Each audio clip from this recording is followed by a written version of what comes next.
بعض دفعہ تو بعض موسموں کی دردیں ہوتی ہیں ایسی عجیب سی کہ بعض دنوں میں سر درد میں جو اس کے پیچھے کی سر درد یہ ساری علامتیں، تھکا ہوا انسان، آنکھوں میں بوجھ، اس میں جس طرح وبا ہوتی ہے اس طرح یہ دوائیں مل کے اکٹھی کام آتی ہیں. معلوم ہوتا ہے کچھ فضا کے اندر کوئی ایسی پولوشن ہوتی ہوگی یا کوئی خاص اثر جس کے نتیجے میں وقتی طور پر یہ عام طور پر کمزوری محسوس ہونے لگتی ہے. تو اس میں جو کرونک حصہ ہے اس کا، اس میں کلکیریا کا آپ ٹھیک ہے. یعنی یہ جو ہے نا یہ انوسموڈیم وغیرہ، یہ کرونیسٹی سے زیادہ ایکیوٹ ڈیزیز کے کچھ عرصہ ٹھہر جانے کے لیے اچھی ہے. سب ایکیوٹ سٹیج یا سب کرونک سٹیج کہہ لیں اس کو. اور کلکیریا کا آپ گہری ہے، یہ لمبے اثر کو، بیماری کے لمبے اثر کو ٹھیک دور کرتی ہے، کارنیا کی کیپیسٹی کو ٹھیک کرتی ہے. اور یہ جو بات ہے وقت لیتی ہے، یہ خاص طور پر ہمیشہ رکھنا چاہیے پیش نظر. جو انوسموڈیم اور جرسینیم ہے وہ فوراً اثر دکھاتی ہیں، کلکیریا وقت لیتی ہے، جس کا مطلب یہ ہے کہ اس میں بیماری گہری، وہ جو خلیاں ہیں ان میں اتری ہوئی ہے، اور جب تک ان میں تبدیلیاں پیدا نہ کر دے اس وقت تک یہ اثر نہیں دکھائے گی. آنکھ کی، کان کی مختلف قسم کی بیماریوں میں یہ کام آ سکتی ہے اگر باقی علامتیں موجود ہوں، کیونکہ کان کی جو پس اور بدبو کی علامتیں ہیں یہ اتنی زیادہ دواؤں میں ہیں کہ کان کی بیماری کے محدود دائرے میں رہتے ہوئے آپ کسی دوا کی تشخیص نہیں کر سکتے، کیونکہ سب کی ملتی جلتی ہوتی ہیں بیماریاں. بعض دفعہ بدبو کی بعض خاص قسم کی بدبو ہیں جو نشان جو علامت بن جاتی ہیں کسی دوا کی، مگر اس کے لیے بہت لمبے تجربے اور اس مہارت کی ضرورت ہے کہ انسان بو سے بھی تشخیص کر سکے. مگر سب سے اچھا طریقہ یہ ہوتا ہے کہ کانسٹیٹیوشن پہ چلے جائیں. مریض جس دوا کا مریض کہلاتا ہے، یعنی جو کانسٹیٹیوشن ہے اس کی، وہی دوا کام میں ہر جگہ کام آئے گی. بلکہ مجھے یاد ہے کینٹ میں ایک جگہ لکھا ہوا ہے کہ کانوں میں تو سوائے کانسٹیٹیوشن کے اور کوئی ذریعہ نہیں ہے پہچان کا. ہر قسم کی بیماری میں آپ کانسٹیٹیوشن کی طرف جائیں. اگر اس کی مریض کی کانسٹیٹیوشن آرسنک کی ہے تو آرسنک دیں، اگر کلکیریا کی ہے تو کلکیریا دیں، وغیرہ وغیرہ.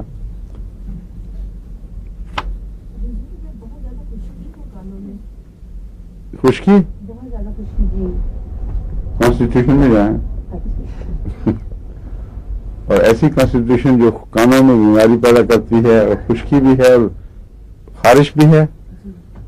ہاں، اور اگر جسم اس میں ٹھنڈا ہے تو سلائنم کام آئے گی، اور اگر جسم گرمی کی طرف مائل ہے تو سلفر کام آئے گی، اور اگر گرم سرد دونوں ہوں تو پھر کلکیریا سلف اور کاربونیم سلف جیسی دواؤں میں آپ کو تلاش کرنی چاہیے کون سی کام آتی ہے.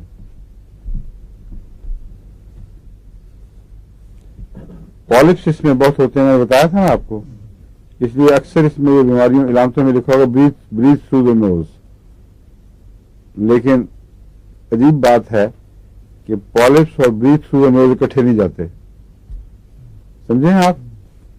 اس لیے یہ کنٹراڈکٹری علامتیں آئی ہوئی ہیں.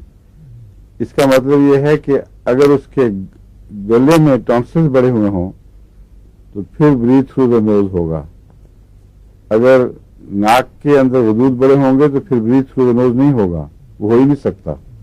بلکہ ایسے بچہ کا منہ کھلا ہوتا ہے اور کوئی رالیں بھی ٹپکی ہوتی ہیں. اس لیے آنکھیں بند کر کے علامتوں پر نہیں، جو کتابوں میں لکھی ہوئی، نہیں جانا چاہیے. کسی ایک مریض کو کسی خاص بیماری میں دیکھا گیا اور اس کی بعض علامت نوٹ کر کے ڈاکٹروں نے درج کر دی، اور بعض دوسری علامتوں میں وہ علامتیں بدل جاتی ہیں. اس لیے یہ جو سطحی علامتیں ہیں ان کے اوپر آپ کی تشخیص نہیں کر سکتے.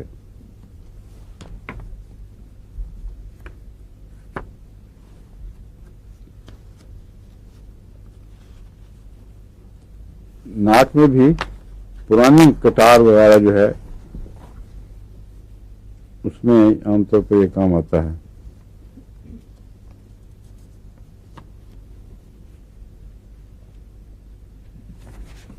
اس میں جو لانگنگ ہے کلکیریا میں وہ بھی ایک علامت ہے جس سے کچھ نہ کچھ پہچانا جاتا ہے. انڈوں کی بہت خواہش ہوتی ہے کلکیریا میں غیر معمولی، لیکن اس کے علاوہ بچہ ایسی چیزیں کھاتا ہے جو ہضم نہیں ہوتی، اور مٹی کھائے گا یا کاغذ کھائے گا تو یہ بتاتا ہے کہ اس کے اندر کوئی ایسی کمی ہے جس کی بے چینی دور کرنے کے لیے وہ ادھر ادھر ہاتھ مارتا ہے.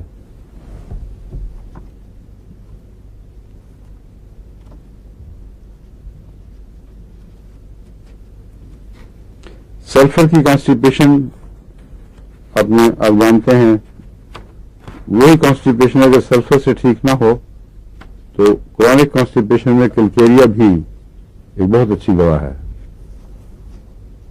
کرونک کانسٹیپیشن میں میں نے دیکھا ہے سلیشیا اور کلکیریا اور بعض وریٹرم البم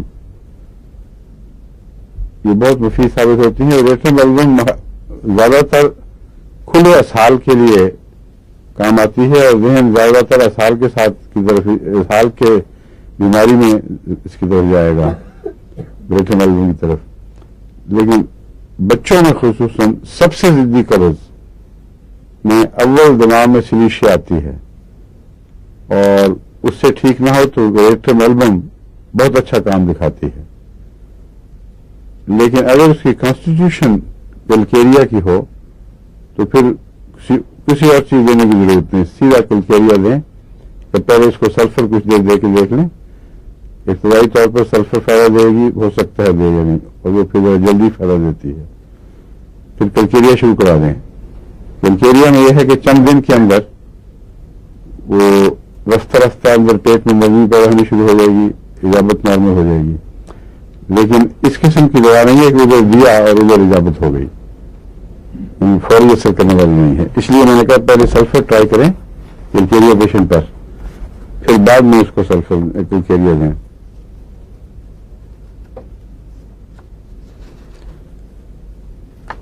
مردوں اور عورتوں دونوں میں جو اندرونی اعضاء ہیں ان پر اس کا وہی اثر ہے جو سارے جسم پر ہے. عورتوں کا رحم ڈریگ کر جاتا ہے، نیچے کی طرف گرنے کی ٹینڈنسی پیدا ہو جاتی ہے، مسلز میں طاقت نہیں کہ اس کو سنبھال سکیں، اور بعض دفعہ پھر یہ پروٹروژن ہو جاتا ہے اس کا. اس لیے کلکیریا کے مزاج کو پیش نظر رکھ کے زیادہ تفصیل میں جانے کی ضرورت نہیں. ساری علامتیں اندرونی اعضاء پر بھی اثر انداز ہوتی ہیں، میں بھی دکھائی دیتی ہیں، یعنی کلکیریا کا اثر وہاں پہنچتا ہے. واٹس بھی ملتے ہیں کلکیریا میں.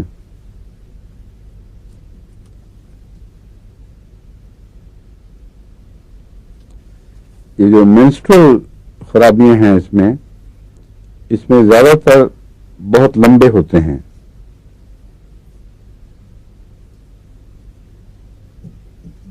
اور جلدی بھی ہوتے ہیں،